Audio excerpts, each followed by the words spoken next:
Where do babies come from? How come there's a little brother or a little sister in mummy's tummy? These are some of the tricky questions that kids ask, and as parents, sometimes we're just not quite sure what to say. Good news, there are answers for you. Hello and welcome to the Happy Families podcast, real parenting solutions every day. It's Australia's most downloaded parenting podcast. We are Justin and Kylie Coulson.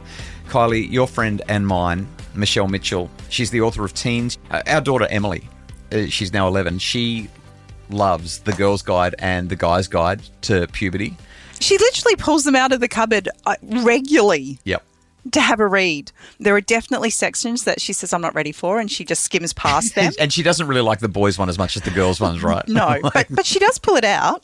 These books have sold tens of thousands of copies. Michelle has done a marvellous job with those books. She's got a brand new one out. The brand new one is called Where Do Babies Come From? And Other Questions 8 to 12-year-olds Ask. It's done in the same comic style. They're such great books. And Kylie, in the last day or two, I had a chat with Michelle. We're going to play the full conversation about this on Saturday for your weekend listening pleasure. It's a little bit longer than our normal pods, but hopefully on the weekend you'll have time to listen, asking all those tricky questions so that parents know how to guide their children through the conversations around procreation, intimacy, and that kind of stuff. But it was such a great chat. I wanted to share two things that she had to share with me in that interview in our podcast today, just to give people a sample, a taster of what's coming up. The first thing that I asked her, because this is just one of those things that parents want to know about all the time, is why? Why are parents so nervous about talking about this? There's so many things. We didn't get it modeled very well. I think a lot of us have had bad sexual experiences as well. And so, that comes into play. Yeah. I think we don't want to get it wrong either. And we're scared of not sort of knowing what to say if our kids ask us an awkward question. I think the cultural thing is real. In the book, I talk about different talking styles that parents have. And I say to the kids, it doesn't matter how your family prefers to talk. Some families talk around the dinner table openly and others talk really privately. As long as your parents are talking, it doesn't matter how they're talking. And I think that's a really important message for parents to take away as well. Because I meet a lot of parents in my parent nights that just, they just say, look, we're not the kind of family that would talk openly about this across the dinner table. And I say to parents, you know what, as long as you are talking to your kids, it is okay. What kind of parents would you say we are? You're pretty happy to talk about this with our daughters across the dinner table. I'm less so. I think that's kind of like it's because I'm the dad and I've got 6 girls. I'm happy to talk about these things, but I don't know. I keep it a little bit more hush-hush, a bit more quiet, on the down low. One of our kids came to me the other day and said, Mum was talking to us about, I haven't told you this, Mum was talking to us about, and then she gave us this big list of all of the intimate things that you were talking about with our teenage girls. And I was like, oh yeah. And she was giggling, like really embarrassed as she was telling me, but she really wanted to talk. And I know who this daughter is instantly. I just ask questions like, how'd that make you feel? And do you have any other questions? And I'm really happy to talk to you about any of this. And I'm so glad you got to talk to Mum about it. So I'm more of a not across the dinner table guy. Yeah, I'd probably say I'm pretty irreverent when it comes to this stuff. I would say you're pretty happy to talk about anything, anywhere, anytime, with almost any one of our children at least. That actually gets me. I love, first of all, before I share the story I was going to share, I love Michelle's sensitivity. It is tricky for some parents, and not every family has the same communication style. Not every couple has the same communication style.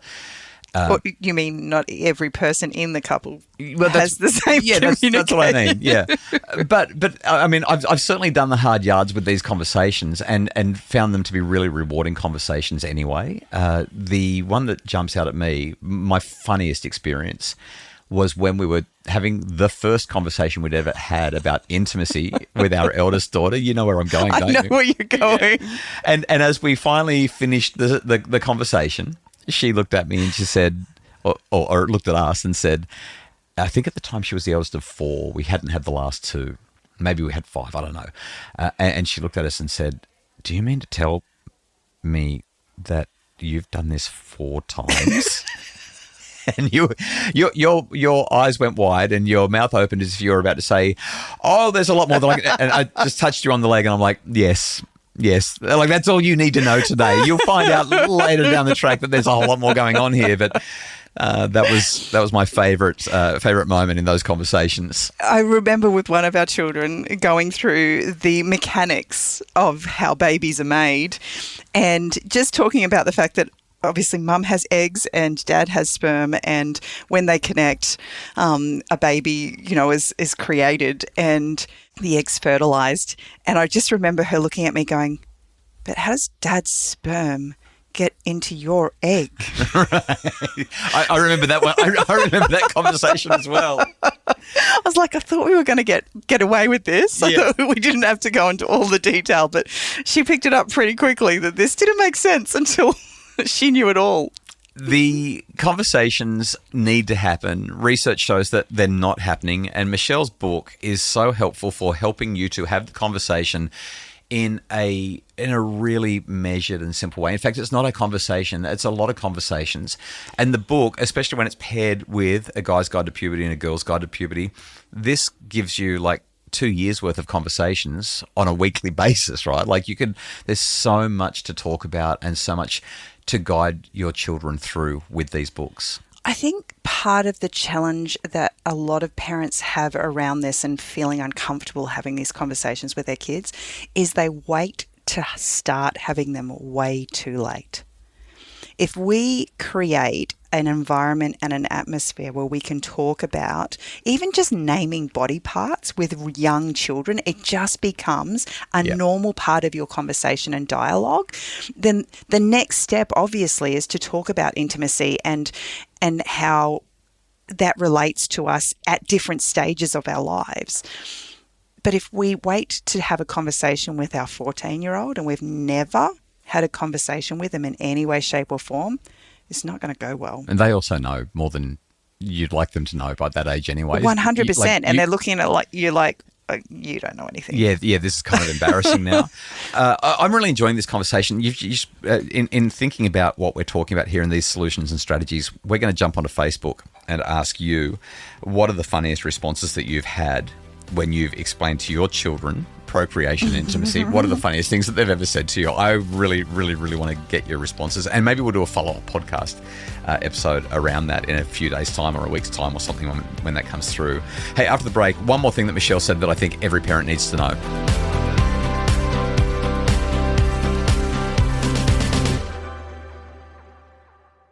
Michelle Mitchell is the author of Where Do Babies Come From? We're going to play her full interview for you on Saturday. She said so many things that were valuable. I asked her about why teaching consent is important. I'm an ambassador for the federal government's Consent Can't Wait campaign, so I obviously know the answer from my point of view, but I wanted to hear Michelle explain it. Here's what she said, Kylie. When I'm speaking to kids in schools, I make sure that they're really clear that sex is not for kids. It's for someone that you love, trust, and it's a very private thing because it involves your body. And you can imagine how serious that is. And because they're imagining then their physical body, they're actually feeling the weight of that. And I want them to know that their bodies are important. I want them to know that they're valuable. And the moment kids are ready to get this information update and they really digest the seriousness of that, that's the moment that I think they're ready to really understand that, hey, your precious body needs to be protected. And that there gives you an inroad to have some of those conversations. This is why Michelle is so good at what she does.